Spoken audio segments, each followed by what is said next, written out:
Dracula, Akhenaten. Oh, Staffar! Yanessi metera matera. Oh, Merensi, Abruta, Mutela, Marutela, Abruta, merci!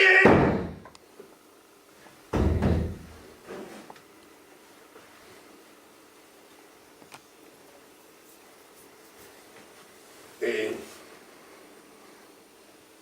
maintenant, je vais dire une chose qui va peut-être stupéfier bien des gens.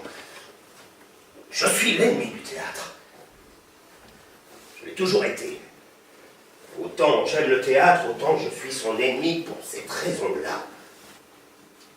Le théâtre est un débordement passionnel, un épouvantable transfert de force du corps au corps. Ce transfert ne peut pas se reproduire deux fois. Je ne vais pas faire une conférence élégante, mais je ne vais pas faire une conférence. Je ne sais pas parler. Quand je parle, je bégaye. Parce qu'on me mange mes mots. Je dis qu'on me mange mes mots, et pour manger, il faut des bouches, etc. Voilà. J'ai voulu voir quelques personnes parce que j'ai quelque chose à dire. Et je veux qu'on l'entende. Et je veux qu'on m'entende. Les sociétés se croient seules, il y a quelqu'un. J'ai vu un mort qui se portait très bien, son verre à la main.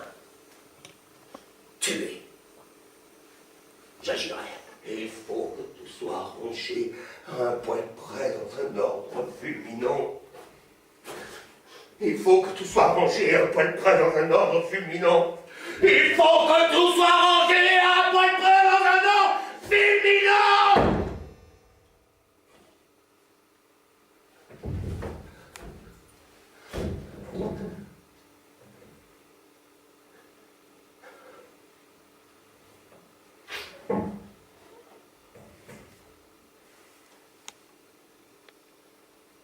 Les asiles d'aliénés sont des réceptacles de magie noire, conscients et prémédités.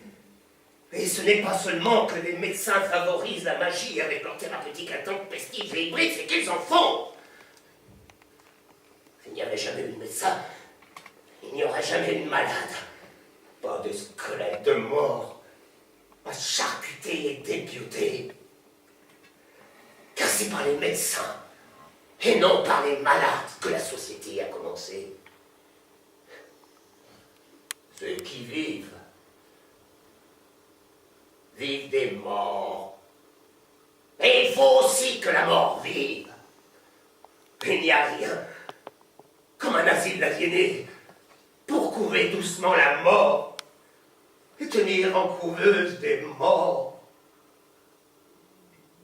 Cela a commencé 4000 ans avant Jésus-Christ, cette thérapeutique de la mort lente, et la médecine moderne complit en cela de la plus sinistre et crapuleuse magie, passer mort à l'électrochoc ou l'insulinothérapie, afin de bien chaque jour vider ces haradums de leur moi et de les tenir ainsi vides, ainsi disponibles et vides, aux obscènes sollicitations anatomiques et atomiques de l'état appelé bardo.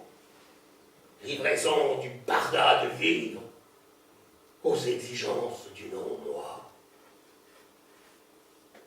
Le bardo est l'affre de mort dans lequel le bois tombe en flaque. Et il y a dans l'électrochoc un état flaque par lequel passe tout traumatisé qui lui donne non plus à cet instant de connaître, mais d'affreusement et désespérément méconnaître ce qu'il fut quand il était soi. J'y suis passé et je ne l'oublierai pas. La magie de l'électrochoc traîne un râle.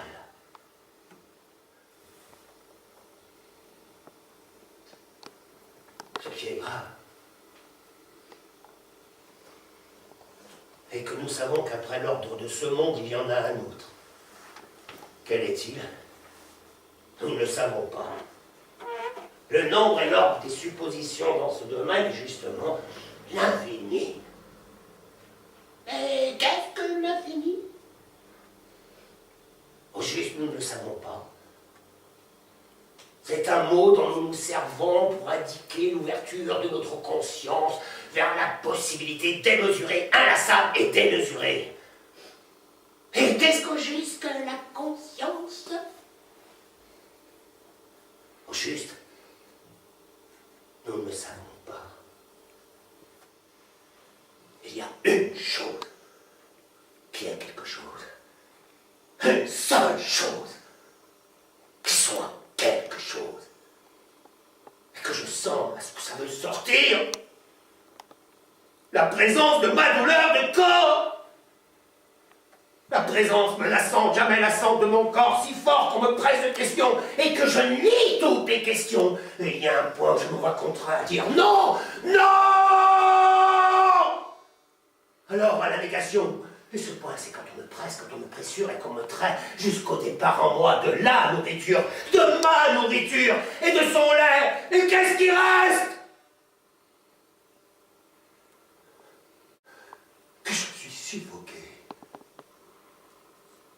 Je ne sais pas si c'est une action, mais c'est en me pressant à cette question jusqu'à l'absence, au néant de la question, qu'on m'a pressé jusqu'à la suffocation en moi de l'idée de corps, d'être un corps. Et c'est alors que j'ai senti l'obscène et que j'ai pété de déraison et d'excès et de la révolte de ma suffocation. C'est qu'on me pressait jusqu'à mon corps, jusqu'au corps. Et c'est alors que j'ai tout fait éclater, parce qu'à mon corps